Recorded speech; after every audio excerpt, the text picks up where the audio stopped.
Shabbat Shalom.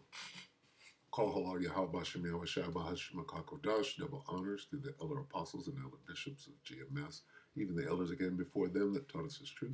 Shabbat Shalom and salutations to all the brothers who are pushing the word in truth and in sincerity, the hopeful tabernacle of David. To the Aquat that are listening and learn and being a pillar of rest. To the 144,001 third, the hopeful elect of Israel. My brother Yahshua back with the World War III Daily Update. Shabbat Shalom and salutations to you all. We're going to keep this real short. Just quickly go into the theft of the land, and it's all coming out. And that's going to start properly World War III. Micah 2 and 2. And they covet fields and take them by violence and houses and take them away. So they oppress a man in his house, even a man in his heritage. I'll read it right in the NLT. When you want a piece of land, you find a way to seize it. When you want someone's house, you take it by fraud and violence. You cheat a man of his property, stealing his family's inheritance.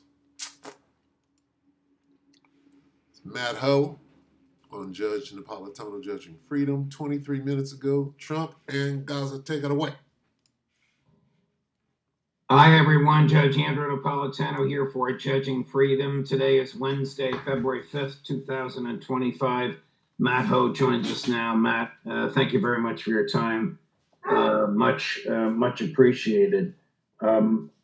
Before the events of yesterday, when I was planning to speak with you today, I picked as the topic President Trump and Gaza, never imagining the statement that he would make when he was standing next to Israeli Prime Minister Netanyahu, that he would like the United States to acquire or take over the Gaza Strip. Before we address this from the moral perspective and the legal perspective, what are the physical, the logistics implications of this? How would you possibly get between 1.5 and 2 million Palestinians off their own home, native, indigenous land when they don't want to go? Thanks for having me on, Judge. And yeah, this is absolutely stunning. I've heard from other people the same thing happen. You watching this, you hear President Trump say, "I'm going to take over Gaza," and you rewound it. I rewound it twice because I couldn't believe what I was hearing.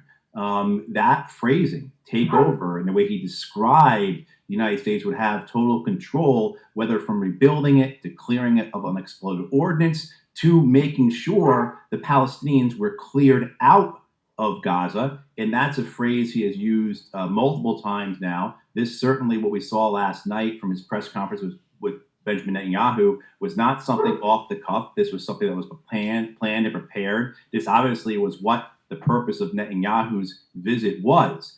And the scope and scale of what he is suggesting is incredible. This may be the most consequential announcement of the 21st century. What? Say that again. This is how important this is. Okay, this is all the marbles. Okay, this is the devil making his move and sealing his fate all at the same time. When you understand things from the top. Honestly, was what the purpose of Netanyahu's visit was. And the scope and scale of what he is suggesting is incredible. This may be the most consequential announcement of the 21st century. I don't think that's hyperbole. Consequential. What are the consequences? Nuclear war. The President of the United States is saying we will take control when he's asked about whether that includes sending U.S. military forces to Gaza. It absolutely means that. I will send far away the northern army, and their stink shall come up. What does that mean? It means they're not going to fare too well on the battlefield. It says whatever is necessary, we'll do whatever it takes. And so the idea of that then, if you have to physically remove 2.2 million people from... You have to try. You have to try to do without the idea of the most delicate and the most moral fucking piece of crap bullshit I've ever heard in my entire life. Got their ass ran the fuck out. Now, after seeing that, straight humiliation, a la Vietnam, spider holes. How, then, is America going to go over there and do anything different? You can go over there and you're going to drop some nukes on that spot first. What you going to do? How you going to get them out of there without destroying the land? How many pound bombs you going to drop on it before you build it back up? And that they have fought, they have bled, their fathers bled, their grandfathers bled. They have bled so hard and so. Their grandfathers bled, their blah, blah, blah, blah, blah, blah. What did we just read? You cheat a man of his property, stealing his family's inheritance. They defraud the people of their homes. They rob them of their inheritance. What did this say? So they oppress a man and his house, even a man and his heritage. Look at that. Is that not what they're doing? Murdering them? You cheat families out of their houses and land. Right? Come on. They harass the valiant man. They're valiant over there, whooping ass, fighting for their home, along with his household. Wouldn't you fight for your home? Of course you would. An individual and his estate. Wow.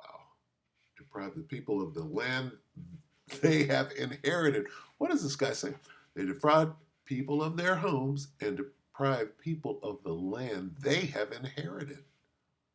Right? Listen to what he said again. He's describing the people and what they're doing. When he's asked about whether that includes sending U.S. military forces to Gaza, he says whatever is necessary, we'll do whatever it takes. And so the idea of that then, if you have to physically remove 2.2 million people from a land that they have fought, they have bled, their fathers bled, their grandfathers bled, they have bled so hard and so much these last 16 months, to think that it's just going to be a process of organizing a slew of Greyhound buses to take them into the Sinai Desert, I don't know what to say. So what you're looking at here is, if we're taking this at face value, you're looking at the possibility of a core of American military forces, so 2 to 4 ground divisions, so bringing in the 2nd Marine Division, the 82nd Airborne, the 10th Mountain Division, and putting them on occupation duty in Gaza against an insurgency, a resistance, I shouldn't call it insurgency, a resistance that will fight the American presence as much as they have fought the Israeli presence for the last 80 years. Boom. That's all we need.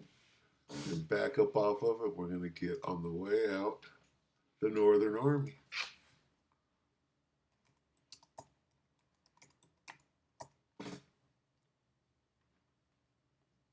It's in Joel 2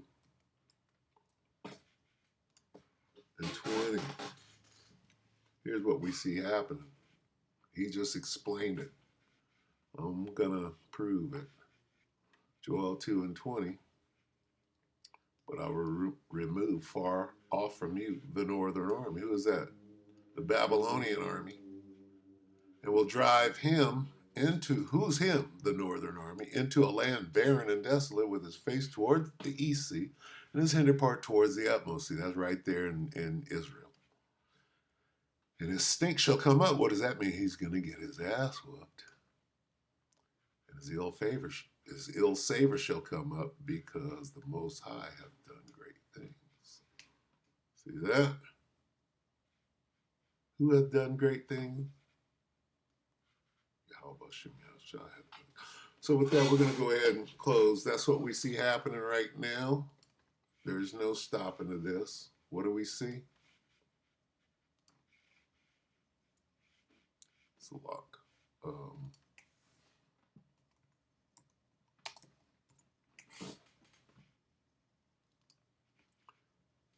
Joel 3 and 2 in the NLT. I, the Most High, will gather the armies of the world into the valley of Jehoshaphat, into the Middle East. That's what we see. There will I judge them for harming my people, my special possession, for scattering my people among the nations, for dividing up my land. So we're getting close, brethren. Keep up the good work. Keep your faith up. Build your faith. Get it ready. We're going through the hardest part right here of the vortex. With that, we hope that the elect will edify you, brothers and few sisters. With that, we're going to say Shabbat Shalom.